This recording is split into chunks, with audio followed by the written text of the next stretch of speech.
जय गणेशाय नमः। संकट चौथ का व्रत प्रथम पूज्य देवता भगवान श्री गणेश जी को समर्पित है। संकष्टी चतुर्थी का व्रत संतान सुख, वैवाहिक जीवन में खुशहाली, आर्थिक मजबूती के लिए रखा जाता है। इस दिन व्रत रखा जाता है और गणेश जी की पूजा की जाती है। रात में चंद्रमा को अर्घ्य देकर व्रत का पालन किया जाता है। इस वीडियो में हम माँ कृष्ण गणेश चतुर्थी व्रत की कथा सुनेंगे। शुरू करते हैं कथा। पार्वती जी ने पूछा कि हे वत्स, माघ महीने में किस गणेश की पूजा करनी चाहिए तथा इसका क्या नाम है। उस दिन पूजन में किस वस्तु का नैवेद्य अर्पित करना चाहिए और क्या आहार ग्रहण करना चाहिए, इसे आप सविस्तार बतलाने की कृपा करें। गणेश जी ने कहा कि हे माता, माघ में भालचंद्र नामक गणेश की पूजा करनी चाहिए। इनका पूजन षोडशोपचार विधि से करना चाहिए।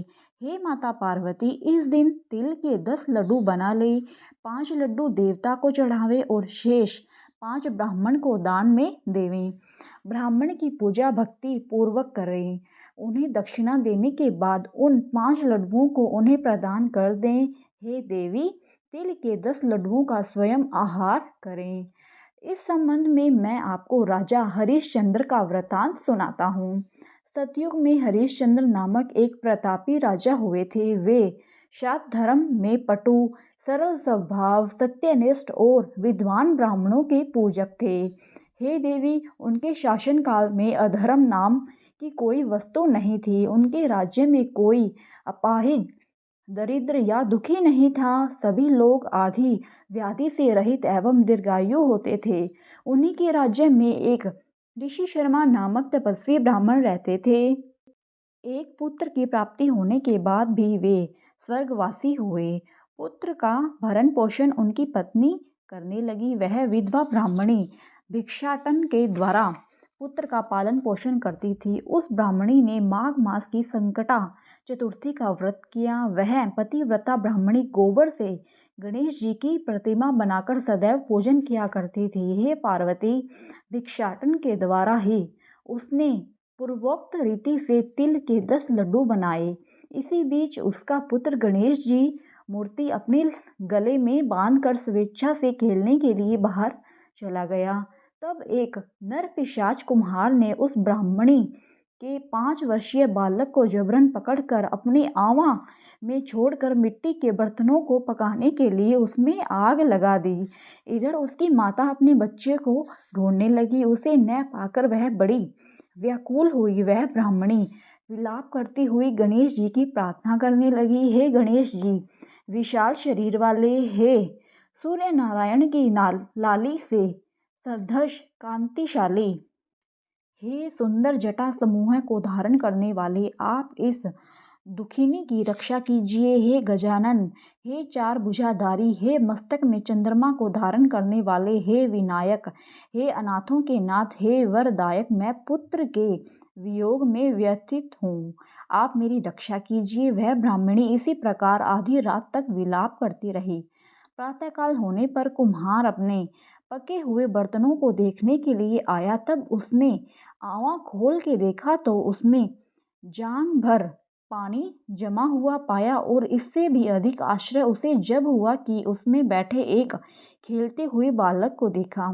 ऐसी अद्भुत घटना देखकर वह भयवश कांपने लगा और इस बात की सूचना उसने राज दरबार में दी। उसने राज्यसभा में कुकृत्य का वर्णन कर दिया। कुम्हार ने कहा कि हे महाबाहु, हे प्रज्वलित अग्नि के समान तेजवान, हे महाराज हरिश्चंद्र, मैं अपने दुष्कर्म के लिए वध के योग्य हूँ। उसने आगे कहा, हे महाराज, कन्या के विवाह के लिए मैंने कई बार मिट्टी के बर्तन पकाने के लिए आंवा लगाया, परंतु मेरे बर्तन कभी नहीं पके और सदैव कच्चे ही रह गए। तब मैंने भयभीत होकर एक तांत्रिक से इसका कारण पूछा। उसने कहा कि चुपचाप किसी लड़के की तुम बलि चढ़ा दो, तुम्हारा आंवा पक जाएगा। मैंने सोचा कि मैं किसके बालक की बलि दूं। जिसके बालक की बलि दूंगा वह मुझे क्यों कर जीवित छोड़ेगा। इसी भय से हे महाराज मैंने दृढ़ निश्चय किया कि इसे ही बैठाकर आग लगा दूंगा। मैंने अपनी पत्नी से परामर्श किया कि ऋषि शर्मा ब्राह्मण मृत हो गए हैं, उनकी विधवा पत्नी भीख मांगकर अपना गुजारा करती है। अरे वह लड़के को लेकर क्या करेगी? मैं यदि उसके पुत्र की बलि दे दूं तो मेरे बर्तन पक जाएंगे। मैं इस जघन्य कर्म को करके रात में निश्चिंत होकर सो गया। प्रातः जब मैंने आंखें खोलकर देखा तो क्या देखता हूँ कि उस लड़के को मैं जिस स्थिति में बैठा गया था वह उसी तरह निर्भय भाव से बैठा है और उसमें जांघ भर पानी भरा हुआ है। इस भयावह दृश्य से मैं कांप उठा और इसकी सूचना देने मैं आपके पास आया हूँ। कुम्हार की बात सुनकर राजा बहुत ही विस्मित हुए और उस लड़के को देखने के लिए आए। बालक को प्रसन्नता पूर्वक खेलते देखकर मंत्री से राजा ने कहा कि यह क्या बात है? यह किसका बालक है? इस बात का पता लगाओ। इस आंवले में जांघ भर जल कहाँ से आया? इसमें कमल के फूल कहाँ से खिल गए? इस दरिद्र कुम्हार के आंवले में वह दूर्यमणि के समान हरी हरी धूप कहाँ से उग आई? बालक को न तो आग की जलन हुई है न तो इसे भूख प्यास की है। यह आंवले में भी वैसा ही खेल रहा है मानो अपने घर में खेल रहा हो। राजा इस तरह की बात कह ही रहे थे कि वह ब्राह्मणी वहां बिलखती हुई आ पहुंची। वह कुमार को कोसने लगी। जिस प्रकार गाय अपने बछड़े को देखकर रंभाती है, ठीक वही अवस्था उस बुढ़िया की थी। वह बुढ़िया बालक को गोद में लेकर प्यार करने लगी और कांपती हुई राजा के सामने बैठ गई। राजा हरिश्चंद्र ने पूछा कि हे ब्राह्मणी, इस बालक के न जलने का क्या कारण है? क्या तू कोई जादू जानती है अथवा तूने कोई धर्माचरण किया है जिसके कारण बच्चे को आँच तक नहीं आई? राजा की बात सुनकर ब्राह्मणी ने कहा कि हे महाराज, मैं कोई जादू नहीं जानती और न तो कोई धर्माचरण, तपस्या, योग, दान आदि की प्रक्रिया ही जानती हूँ। हे राजन, मैं तो संकट नाशक गणेश चतुर्थी का व्रत करती हूँ। उसी व्रत के प्रभाव से हे राजन मेरा पुत्र जीता जागता बच गया है। ब्राह्मणी की बात सुनकर राजा ने कहा कि मेरे राज्य संपूर्ण जनता इस संकट नाशक गणेश चतुर्थी का व्रत करे, इसमें मेरी पूर्ण सम्मति है। राजा ने उसकी परिक्रमा करते हुए कहा कि हे पतिव्रते, तू धन्य है। राजा ने संपूर्ण नगरवासियों को गणेश जी का व्रत करने का आदेश दिया। इस आश्चर्यजनक घटना के कारण सभी लोग उस दिन से प्रत्येक मास की गणेश चतुर्थी का व्रत करने लगे। इस व्रत के प्रभाव से ब्राह्मणी ने अपने पुत्र के जीवन को पुनः पाया था। इतना कहने के बाद श्री कृष्ण ने कहा कि हे युधिष्ठिर, आप भी सर्वोत्तम व्रत को कीजिए।